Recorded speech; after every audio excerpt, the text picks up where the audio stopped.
Yo, what is up guys? Delboy here, aka Blue Collar Sports TV. Hopefully you guys are doing well. If you're new here, smash that like, hit subscribe, all of that good stuff. So once again, we find ourselves talking about PEDs in boxing. Now, you know my opinions on PEDs in combat sports and boxing.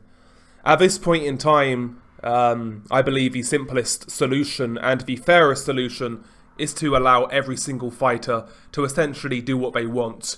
Make that clear from the outset, and ultimately fighters have informed consent whether they want to fight or not.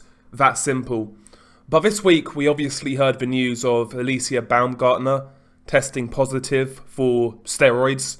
Now you know me, I could care less about female boxing, but the scenario is keeping in trend in regards to what we've been seeing recently, in particular with Matchroom boxing, Eddie Hearn.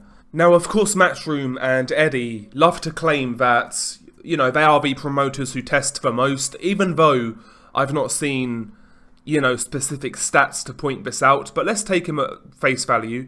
They do a lot of additional testing for certain fights. That appears to be true. But the question I would like to ask is, why is this additional testing being implemented for certain fights under the Matchroom banner? Additional VADA testing. Of course, now they're using a company called Drug Free Sports, who, by the way, I'd never heard of until this week, and it seems like Matchroom and Eddie Hearn may be using Drug Free Sports as their additional testing, more often in the future. Now, the Alicia Baumgartner case, she was tested before the fight, a few days before the fight, and it took that sample 9 days to get to the lab, which then transpired to be after the fight, and then that positive test came to light. So the positive test was taken before the fight, but was only tested and revealed after the fight. Once again, we have a situation where a Matchroom fighter, under the stipulations of having additional testing, is allowed to fight while they are, positive with some sort of substance. This is becoming a trend among Matchroom, and pattern recognition is real. We saw with the Dillian Whyte situation first time around with Oscar Rivas. He popped before the fight, everybody knew, but he was allowed to carry on and fight Oscar Rivas like nothing happened. And, numbskulls and mutants will say, well, Dillian Whyte was cleared after the fact. I mean, technically. But, they never knew that at the time. For all they knew, Dillian Whyte was, deliberately taking substances. For all they knew. They never knew that at the time, but they allowed this guy to fight. The A side. We saw the Conor Benn situation. Additional VADA testing against Chris Eubank Jr. Pops dirty twice. They tried their very best to get that fight on until the news was leaked to the public that Conor Benn had failed 2 tests. And they tried their best still to get that fight on, no matter what revisionist history Matchroom FC will tell you. And now we've had this situation with Alicia Baumgartner, who, the results was only revealed after the fact, was only tested after the fight. But once again, we have another scenario where a Matchroom fighter is allowed to fight after testing positive. It's becoming a bit of a trend, if you ask me. And that makes me raise the question, what is the use of this additional testing if you're not going to adhere to it and make sure that it's watertight so that situations like this don't occur? Because to me it seems like the additional testing is only brought in for one aspect, and that is to make sure absolutely that the B-side fighter is clean, while the A-side fighter has scope to do what they want, or at least more than their opponents. That's what it seems like to me, aka weaponized drug testing. You saw Dillian Whyte this last time around. There was no, confidentiality, nothing like that. There was no efforts to continue the fight with Anthony Joshua. None of that at all. He gets removed from the fight right away because he is fighting the Golden Goose. He's no longer got skin in the game like he once had when he fought Oscar Rivas. We see it. Is that what the reason is for this additional testing? Just another further protection of A-side fighters? Because it feels that way. It wasn't so long ago, about 3 years ago, 4 years ago, where Eddie Hearn was crying, crocodile tears, over the death of Patrick Day. And yeah, I'm sure some of you guys may feel I'm flying close to the sun here, but it has to be said. This guy was crying on camera about the death of Patrick Day, saying that, and he said this was one of his main statements and takeaways from that event. Boxing needs to be safer. We need to safeguard boxers more.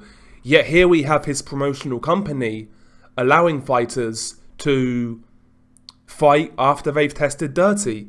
Now, no matter what the investigations reveal after the fact, whether the fighter is innocent or guilty, nobody knows that at the time. Nobody knew that in regards to Dillian Whyte when he fought Rivas. Nobody knew. Did Eddie Hearn know in 10 months' time that Dillian was going to be cleared? Is he a clairvoyant? That's how some of these Matchroom fans actually act. It was okay for Dillian to fight Oscar Rivas because he was cleared after the fact. Absolute mutants, the lot of them. And again, we have another scenario now with Alicia Baumgartner, but this time using a different testing agency, Drug Free Sport. Bear in mind, on countless interviews over the years, Eddie Hearn's always claimed that VADA is the gold standard of testing, there's no better. So why all of a sudden start using this different company, who's never tested in boxing, by the way? They usually test in the NFL and things like that. Why are they using this new company all of a sudden? Is it because it makes it easier for Matchroom to control the narrative if something does go wrong? Have they had their fingers burnt with VADA too many times? I don't know. Are they better than VADA? Who knows? Nobody's asked this question to Eddie Hearn. But what I will say is when I see fights with additional testing, especially Matchroom, I think I think you have to be very skeptical of what is going on. It's certainly not about cleaning up the sport or making it safer, as Eddie Hearn claimed after the Patrick Day death. That's not the case, because he would pull these fights if that was the case. It's about protecting the A side and ensuring the B side is clean, because if a B side tested positive, we all know that fight's getting pulled. It's getting cancelled, right? We all know that. Do you think if Anthony Joshua tested positive like Dillian Whyte did, do you think that fight would have been cancelled? You tell me. Do you think if Chris Eubank Jr. tested positive, do you think that fight would have then been cancelled? I do. And we saw after the fact, after Conor Benn tested positive and that fight fell through, Chris Eubank Jr. had a real quick turnaround when he fought Liam Smith. It was actually quite a quick turnaround. And bear in mind, in the build-up to that fight with Conor Benn, he was under additional VADA testing, so more than likely he was clean. Plus he was cutting down to make a catch weight that he'd never made previously, really depleting himself in camp. Then he has a quick turnaround to fight Liam Smith. Probably doesn't have time to really cycle back on anything. And we saw the results against Liam Smith. All of a sudden, Chris Eubank Jr. can't hold a shot to a junior middleweight. I've seen this guy take bombs from George Groves, a big puncher, in a weight class where Chris Eubank Jr. was a little undersized, especially against George Groves. But all of a sudden, this guy can't take a shot against a junior middleweight. I wonder why that is. Because that guy was drug-drained leading up to the Conor Benn fight, while Conor Benn was giving carte blanche to do what he wanted. He was just stupid enough to get caught, and ultimately a mole ended up leaking it. If that mole never existed, would we have ever known that fight would have gone ahead? It makes you ask the question, how many other scenarios has something like this transpired? How many other times? Because we've seen 3 occasions where, Dillian Whyte was allowed to fight, Matchroom tried to get Conor Benn to fight, and Alicia Baumgartner's just fought, all after testing positive. So how many other times has this happened? Are you telling me these are the only 3 times? And we saw the amount of secrecy in which they tried to implement in each case. You're telling me they're the only 3 times? I'm guaranteeing you. I'm not guaranteeing you.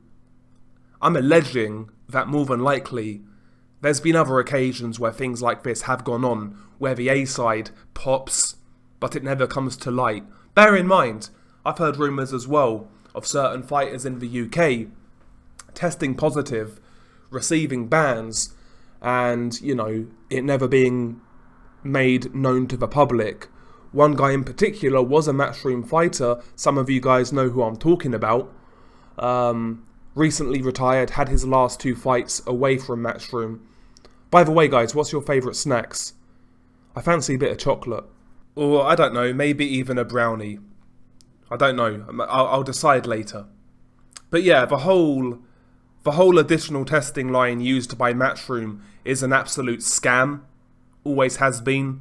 In fact, they're not making the sport any safer. They're just endangering fighters who can't get on a level playing field when they're fighting the in-house fighter. That's the reality. That's how I see it.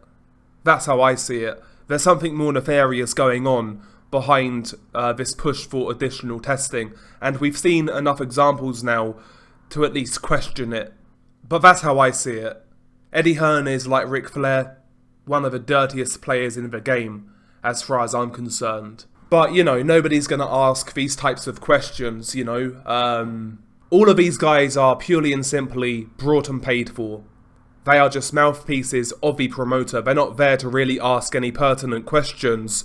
And it's now got so bad. This is how spineless a lot of people are. Even so-called independent YouTubers and YouTube channels, you know, play certain angles for certain promoters.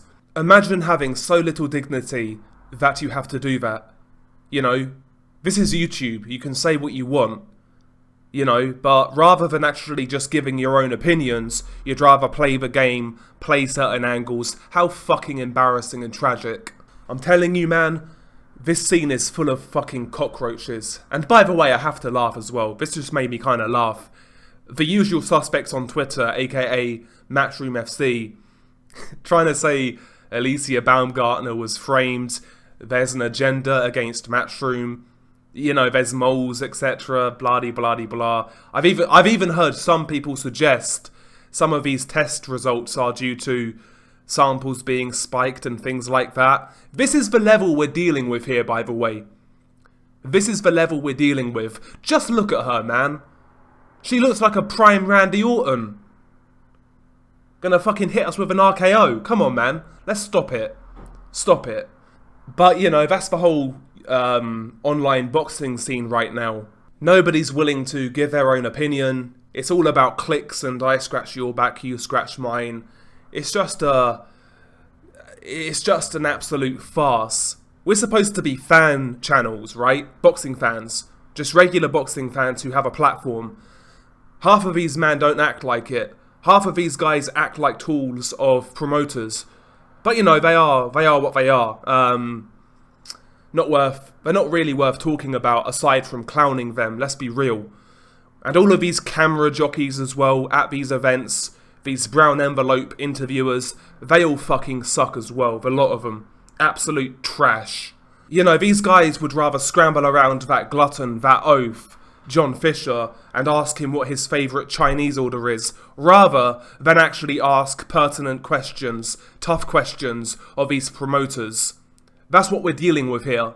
That's the level of boxing journalism and boxing interviewers in the sport. That's the level we're dealing with. Look at Gareth A. Davis. That guy is supposed to be a professional, working for newspapers. Fuck it, let's forget about Gareth A. Davis. We'll cook that idiot in another video, that pest. But yeah, in summary, in conclusion, drug testing in boxing is a big fat sham. This additional testing that we're seeing in boxing, primarily I believe, is used for weaponized purposes, to really make sure that the B-side is playing ball and behaving, essentially to protect the A-side fighter. Nothing more, nothing less. Because when A-sides seem to pop under Matchroom, they're either allowed to fight or they do their very best to get them to fight. That's just what we've seen, right? Pattern recognition, simple. Anyway, share your thoughts below. Beanie Guy Delboy, peace.